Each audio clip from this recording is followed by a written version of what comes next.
Très enrichissant. Nécessaire. Interpellant. Interactif. Oh, ça va, on peut plus rien dire si on peut pas rigoler. Voir les choses autrement. Accessible. Pertinent. Des stéréotypes, on va définir un peu ce que c'est. Et puis on va voir aussi c'est quoi les conséquences des stéréotypes. Et qu'est-ce qu'on peut faire? On va nommer les choses, on va parler des sujets tabous et on va le faire avec la plus grande légèreté. Nous allons envisager de... Non mais c'est horrible. Il vient d'où? Il paraît qu'il vient de Suisse. Oh, mais c'est pour ça. Les hommes et les femmes, ils ont le même cerveau. Attention, 3, 2, 1, votez. Les jokers sont sortis. Ça y est, les jokers. Tous les savoir-être et les savoir-faire qu'on développe tout au long de notre vie, quand on est, en fait, il n'y a pas grand-chose de connecté. Tout ça, ça se passe dans les connexions neuronales. Et on n'en a que 10% à la naissance qui sont connectés. Les fonctionnaires, tous des feignants, quoi. Là, on voit bien le mécanisme des stéréotypes. Ça consiste tout simplement à supposer quelque chose sur la base d'un stéréotype. D'après vous, les stéréotypes, où est-ce qu'ils se placent dans notre cerveau, dans notre fonctionnement? Le mode automatique, pour schématiser, on peut dire que c'est un peu comme le feu vert et le feu rouge. Rachid, viens danser, c'est de chez toi, ça. Alors, on parle de micro-agressions. Des personnes de catégories souvent minorées dans la société peuvent recevoir un peu au quotidien. Ça fait partie de la culture du sexisme ordinaire. Bonjour Pierre, installez-vous. Ah, vous êtes père? Eh bien, il y a beaucoup de papas dans l'équipe. Bonjour Sarah, vous avez 2 enfants. 5 ans et 2 ans.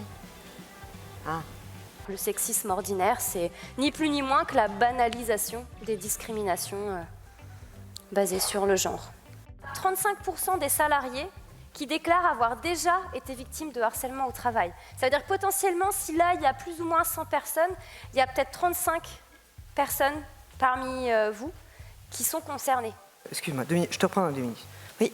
Excusez-moi de vous déranger, Delphine, c'est juste que je voulais vous parler à propos de l'équipe. Oui. Ils n'arrêtent pas de faire des blagues et là, j'en ai marre. Moi, j'ai pris tout mon courage pour lui dire. J'étais à l'écoute, Nathalie. J'ai raccroché. Mettre les choses à plat. Réunion exceptionnelle pour mettre les choses à plat. Et spécifiquement, est-ce qu'il y a des suggestions? Je vous ai réunis exceptionnellement et de manière urgente. Le besoin de progresser sur le sujet. Trouver d'autres solutions. On peut être tous concernés dans nos propos ou dans les propos que l'on reçoit chaque jour. J'ai bien aimé les passages dans lesquels on a d'abord une scénette interprétée par des acteurs, et puis après, elle stoppe la situation, elle se retourne vers le public en disant « là, est-ce qu'on aurait pu corriger des trucs, faire autrement ?» Et auquel cas, elle reprenne la scénette en prenant donc des postures différentes. Et j'ai trouvé ça très intéressant. Tiens, Rachid vient danser, c'est de ton pays. C'est vrai que quand on le dit comme ça, on ne se rend pas compte que ça peut être discriminatoire en fait. Des fois, on a des paroles qui sont peut-être banales pour nous, mais au fond, ça peut blesser la personne. Plus écouter les personnes et de plus se mettre à leur place. Ce que je retiens, c'est que la lutte contre les stéréotypes n'est jamais naturelle et demande toujours une vigilance. De repartir avec pas mal de connaissances, ça permet aussi de pouvoir le diffuser vers les équipes qui œuvrent justement à la déconstruction des préjugés, des stéréotypes, tant dans le monde professionnel et avec les habitants. On a ce pouvoir individuel d'aller faire un pas vers les autres.